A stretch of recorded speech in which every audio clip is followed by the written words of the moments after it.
Married at First Sight Australia, Episode 27.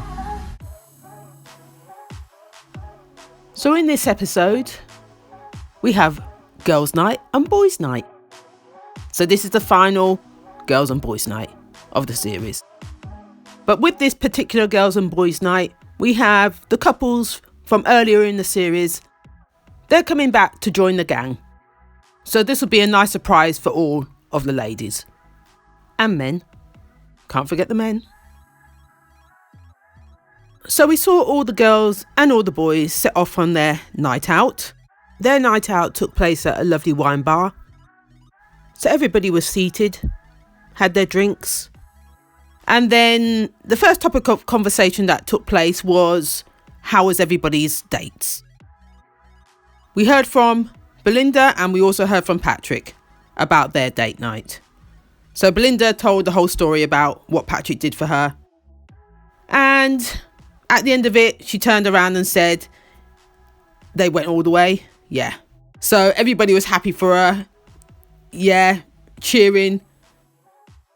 And when it came to Patrick's turn to talk about the night and how things went, when he turned around and said, yeah, we slept together. Typical boys, patting him on the back like they scored a goal. Yes. It was that type of elation that he got from the rest of the group. But I had to laugh because I did find it funny myself. I thought, oh my God, that's a typical boys. Typical boys. Yeah. But I'm happy for him. Same again for Belinda. So what we saw next was, with the girls' night, we started seeing the ladies from previous coming back to surprise the group. First of all, we had Joe, followed by Beth, and lastly, Booker. Yeah. So we had 3 new added girls for the girls' night. Yeah, they were happy to see them all. When it came to the boys' night, we saw, first of all, James. Everybody was happy to see him. Yeah, James. Especially Bryce. Bryce was very happy to see James. And then we also saw Brett. Yeah, he's only just left last week. So he was back. Again, everybody excited. And lastly, Russell. Yes, Russell. When he walked in, I think someone turned around and said, I could smell steak. And that's when everybody turned around and saw Russell walk in. The steak guy. The barbecue guy. All he kept talking about was steak when talking to the camera. Big Texas steak. T-bone. Oh, I can't remember all the rest. He just went on about meat. I lost track anyway. He got a warm welcome. And then once these guys had settled down, I think it was James that brought up the topic about how's the experiment been going. Everybody was like, ugh. Why would you mention that? And then he looked at Bryce as in to say, are you still in the thick of things? Something like that, he said. And then Bryce was like, he paused. Everybody paused. They were just waiting. Then Bryce told his story about this so-called girlfriend. Yep, we're going there again. Well, I'm not going there again, let's put it that way. And how this rumour has lingered throughout the remaining part of this experiment. Yeah. So that's where we are. And whilst Bryce was relaying that story, you saw the same thing happen with the girls' night, where Beck was telling the story about Bryce and this so-called girl outside of the experiment. Yeah, I'm tired. Thank God we had a distraction. The next person to walk into the room was, what's her name? Sam. Yeah, female Sam. Yeah, she walked in. Everybody was happy to see her. Yeah. But we know she's got something to tell us. Yeah. I'm not even looking forward to this. As she said, she's going to read the room first before breaking the news. Yeah. So we know it's coming. Here we go again. In the meantime, on the boys' night, who walked through the door? Yes, male Sam. Yes, Sam. It's Bryce's arch enemy. Oh, this is going to be terrible. So he walks through the door. Everybody was happy to see him. Yes, they were. Bryce actually got up off his seat and shook his hand. Yeah. He was trying to be the gentleman here. But we know it can't last. We just know it can't last. So what you saw was Sam talking with some of the guys. I think it was Patrick and Jake. Yeah, Patrick and Jake. And they were giving him the lowdown of what's been going on. Yeah. He needed that information to know what to do with it. Oh, here we go. This is not looking good. This is not looking good. But hang on a minute. If my memory serves me correct, wasn't it Patrick that went running to Sam last time with information about Bryce? Yeah, it was Patrick. Patrick. Always in the middle of things. What is wrong with this boy? Oh dear. So what we saw next was the boys all sitting round the table, including Sam. Everybody was asking how he's been. Yeah, the usual chit chat. And then you saw Patrick. Patrick, the little troublemaker. The first thing that comes out of his mouth was, the last time we saw you, Bryce was throwing water over you. Yes, that's what he said. Everybody tried to laugh it off, including Bryce. And again, Patrick turns around and says, is there anything that you two need to clear the air with? Yeah. Patrick, stop it. But they do need to talk. So Bryce actually gave him the lowdown of what's been happening, as in the confrontations he's had with single people as well as the whole group. Yeah. Sam's question to him after telling his story was, how do you feel you've handled yourself since I've left? Because you were quite hot with me, going at me. So how do you feel you've handled yourself, knowing that most of the table have had confrontations with you? How do you feel about that? That's what he said. Bryce's answer to that was, he doesn't care. Yep, that's what he said. He doesn't care. Oh my dear. Sam then turned around and said, do you ever look in the mirror? Have you had a look in the mirror? And then Bryce's answer to that was, I look in the mirror every morning. And Sam's answer behind that was, but have you had a good look in it? You know what? This is ridiculous. This is so ridiculous. You know they're just goading each other now. It's like, here we go again. This is not looking pretty. I can see Bryce is getting agitated. And Sam is just poking the bear. He's just poking the bear. It was then James that intervened by saying, let's keep the conversation constructive. Yeah, let's keep it constructive. So James said to Bryce, have you got anything constructive to say to Sam? Bryce's answer was, no, got nothing to say. Yep, straight up, he has got nothing to say. So the next thing James did was put the question on Sam, whether he had anything constructive to say to Bryce, and for him to keep it above the belt. Yep, that's what he said, keep it above the belt. Sam turned around and said that Bryce had come at him hot and heavy when he was here, and that Bryce has done exactly what he called him out for. So being a hypocrite, really, that's really what he was saying. And then Bryce turned around and said, so you've been here to witness this? And then Sam turned around and said, no, the guys have just told me. And then Bryce's words were, so you believe them? And then Sam turned around and said, I'll believe them over you. Yeah, that's what he said. Bryce's comeback to that was, the good thing for you, you've had 7 weeks to think about what you're going to say for this one night, while I've been busy with my wife. That's what he said. And then Sam turned around and said, your wife? That probably doesn't even like you. But then Bryce turned around and said, What, the same one that's fallen in love with me? Yeah. And with him saying that, Sam started laughing at him.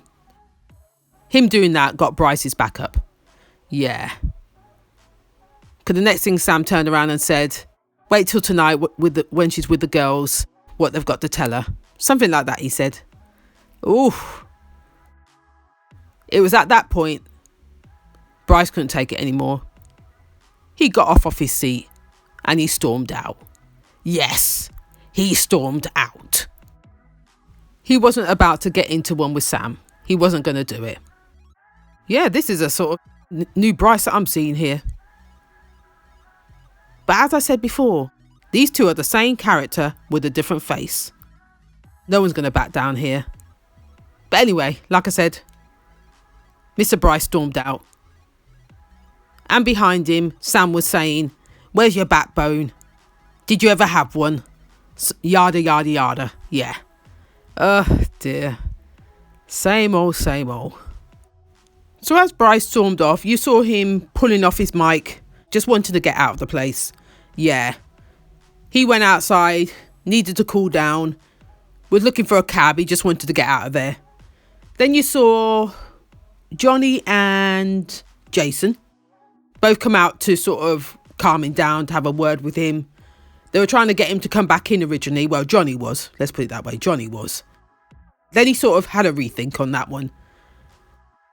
Rather than get into a fight, both Johnny and Jason said, best thing to do, go home, have a bath, chill, and yeah, just leave it there. Go and relax. And that's what happened. Bryce is gone home. He's not doing this, not tonight. He told his wife he wasn't going to get into any arguments, into any type of fights. Not tonight. So, for once, he's actually done the right thing. Walked away, gone home, and stayed out of trouble. Leaving the rest of the guys to entertain themselves. Coming away from the boys' night, we're back to the girls' night. So we saw Belinda telling everybody about her feelings towards Patrick. So we're still on that conversation.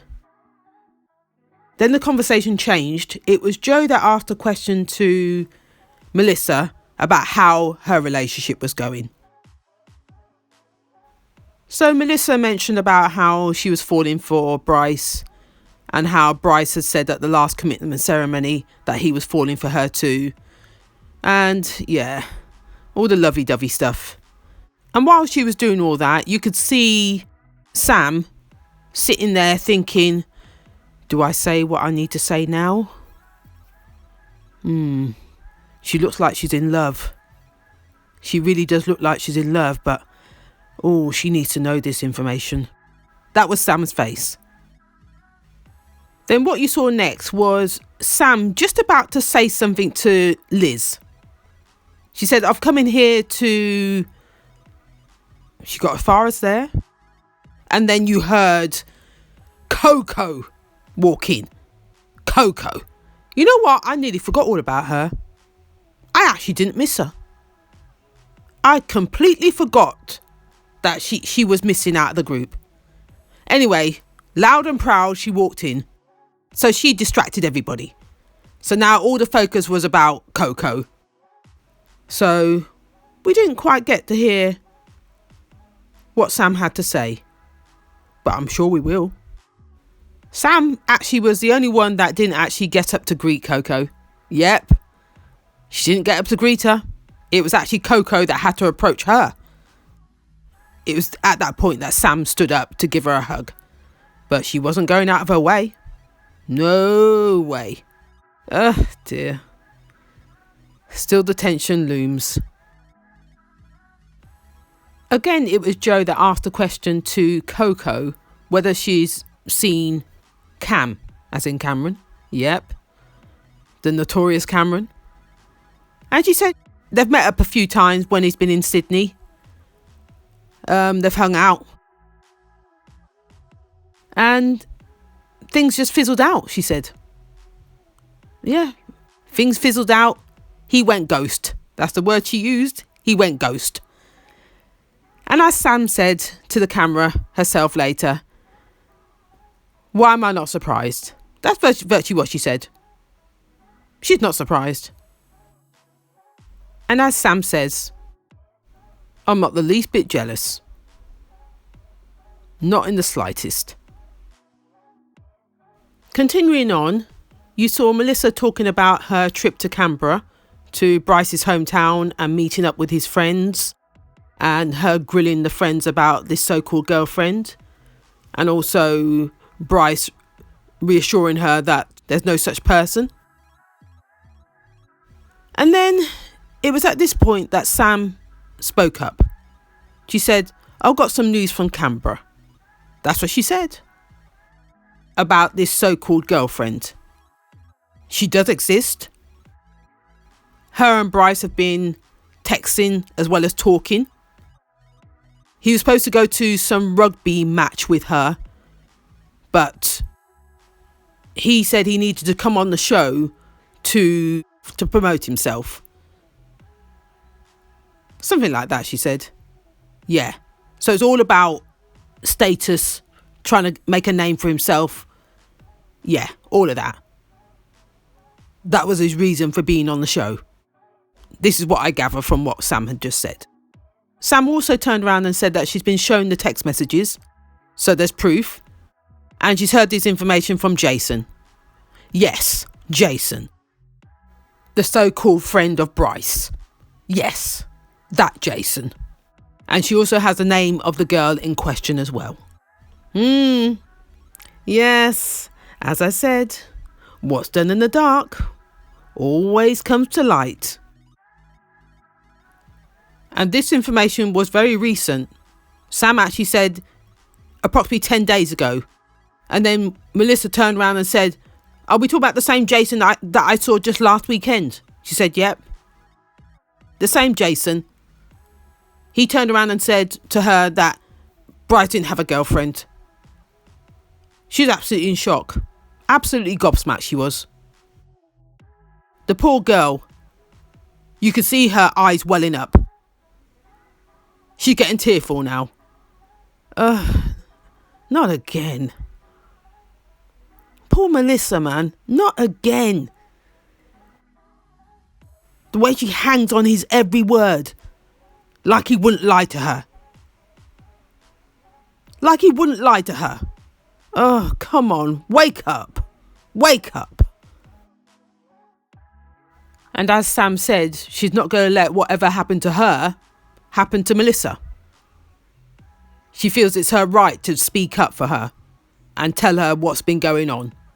Yeah. Oh, dear. Everybody was consoling Melissa at this point. Absolutely in floods of tears. She's so loyal. So loyal. But at the same time naive. The next thing you saw was Melissa go off in one corner somewhere just to take a breather from all that's just happened. And while she's doing that, you've got the girls all talking about Melissa and Bryce. You've got Joe saying you feel sorry for her, but at the same time, she's so besotted by him. I don't think you're ever going to get through to her. And I agree with her. Totally agree with her. As I said before, Bryce could cheat to his heart's content. She will always take him back. Bryce could murder somebody tomorrow. She will stand by his side for the next 20 years while he's doing time. She is that woman. She is that woman. What you saw next was Sam go to where Melissa was. So what she turned around and said to Melissa was that she met Jason at a bar. It was Sam and her friend that went out. And it seems like the friend knew Jason. So Jason came down and sat with them. And he was telling them about Bryce and how, yeah, he's got this girl on the outside and she's still waiting for him. So they seem to be having plans, still communicating. Yeah. And also this girl is still hanging on in there like they have a future. So while Jason's telling this story, she's taking all the information in and she's saying, I need to tell Melissa this. Yep. So here she is, telling Melissa. Poor Melissa, every time. But from the minute she walked in, we knew she was naive. How do you spend 12 years with the same guy and he just keeps using you? And he's married, as you said. But he comes back to you whenever he needs to get his leg over. That's virtually what he did. He just used you. And you took it. And now you got Bryce. Doing virtually the same thing. Oh dear. Have you not learnt any lessons yet? Oh my goodness. As Sam said to her, she needs to confront him. There's too many red flags. You can't ignore the red flags. That's what she said. When talking to the camera, Melissa turned around and said, I'm so upset that it's come to this. That I am the biggest fool. That's what she said. That's what she said. But let me tell you this. At the same time, she can stand in front of the camera and say all this, but she's going to do the total opposite tomorrow. Bryce is going to feed us some cock and bull story, as he has been doing for the past few weeks. He's going to whisper sweet nothings in her ear, and she's going to fall right back into his arm like nothing's happened. I'll tell you that now. So I'm not going to waste any more of my time or your time. So this is where I'm going to leave it. If you like what you heard, please like, comment and subscribe. Till next time.